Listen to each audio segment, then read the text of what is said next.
everyone. Welcome to Pop Pop Fizzle. I'm Heidi. I'm Jeff. And today is Black Panther Day. Yay!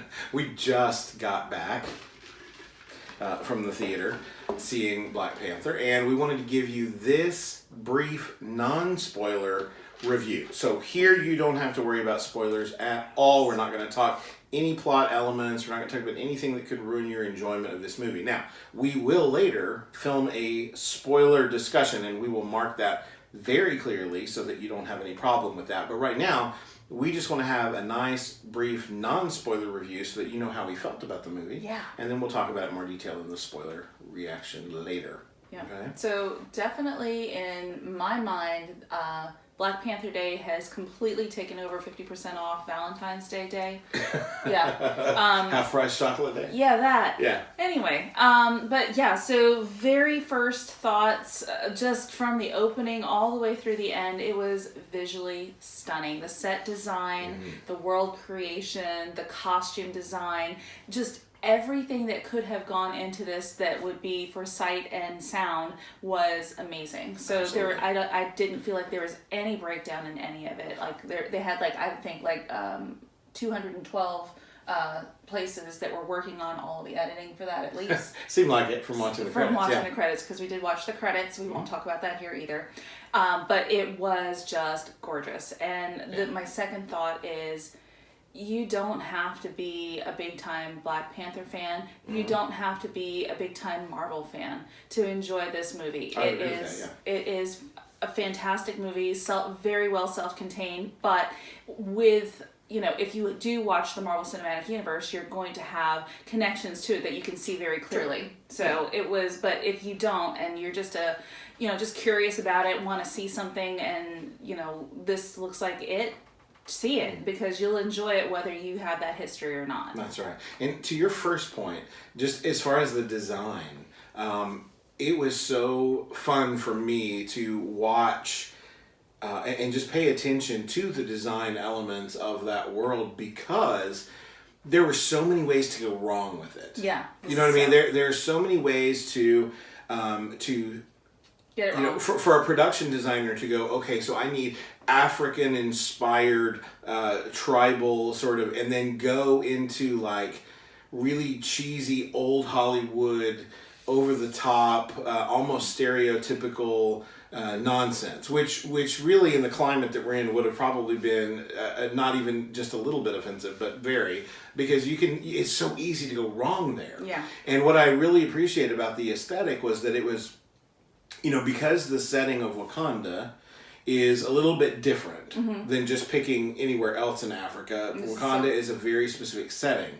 Because of that, they were able to play with the design in such a way where you get a modern, almost sci-fi sort of vibe from some of the elements. However, all of those things are influenced by very traditional elements. And I noticed toward the end, this is non-spoilery, this is just the design thing, but I noticed toward the end, in a scene that takes place on the street, certain characters are talking outdoors, and there's all of those design elements going from the sci-fi to the more traditional tribal stuff, but then there was also graffiti on the walls that was very artistic graffiti that you might find in an urban setting where young artists are using graffiti to say things and to speak to their community about certain things, and it fit right in. Like, it looked right. It didn't look like, oh, there's this thing and they shoved this thing with it and they did this. It all looked like a very real, very lived in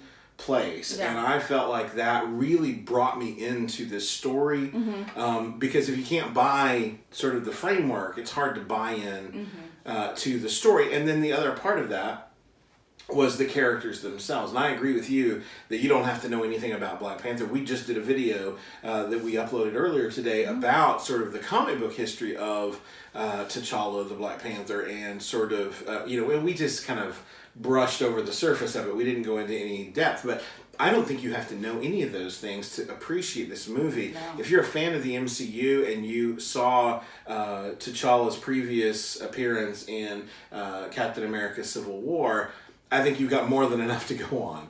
This movie takes place just shortly after that. It's all nicely encapsulated in a way that you just get to know him as the movie goes along. You get to know all the characters that way, and you feel like by the end of the movie that you've really gotten to know these people and care about them. And that sometimes, unfortunately, sometimes movies fail to do that. Yeah. And I feel like the setting, the characterization, all of the acting performance, I didn't have a problem with any performance given. No.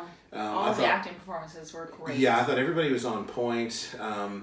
I felt like the we can say villain, but we're not going to talk about specifics, but there are several antagonists. There's not just an antagonist, a single antagonist, but all of them I felt like did a good job with their moments and with their part in the overall story. Lots of strong performances all the way around. Chadwick Boseman we'd already seen as T'Challa. Yes. Brings his A game here again. My gosh, yes. We said when we were talking earlier today, when we were talking comic history, about one of the things that was so impressive about Chadwick Boseman was that when he appeared in Captain America: Civil War, most people were super excited about Spider-Man being in that movie. He was the one that everybody seemed to be looking forward to.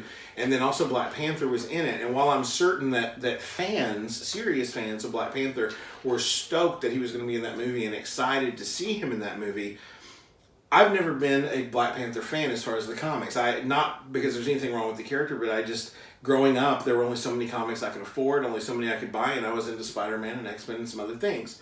I knew who Black Panther was. I was always happy to see him when he showed up in the Avengers and the Fantastic Four, but it just wasn't a book. I just didn't follow his solo adventures very much.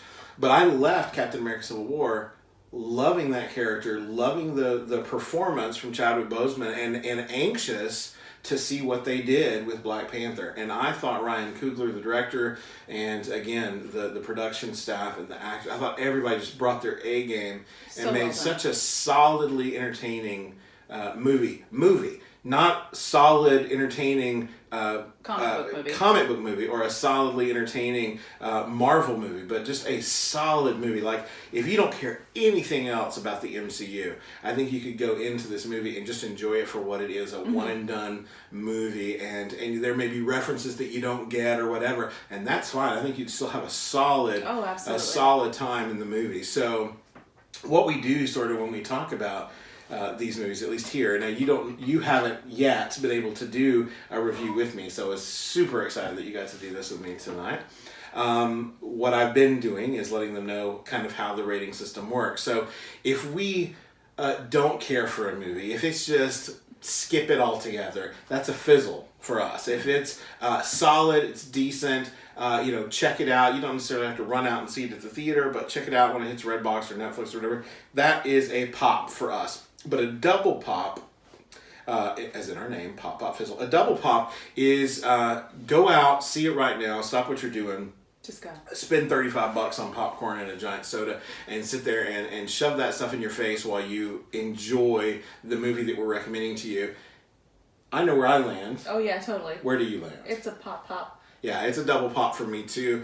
Go out and see this movie, not only because it's giving comic book fans, young comic book fans, a character that they can get behind, something that they haven't seen before. It's showing us a corner of the Marvel Universe that we haven't seen before. It's giving a strong, honorable character, which is always a good role model for you. So I love all of those elements of this.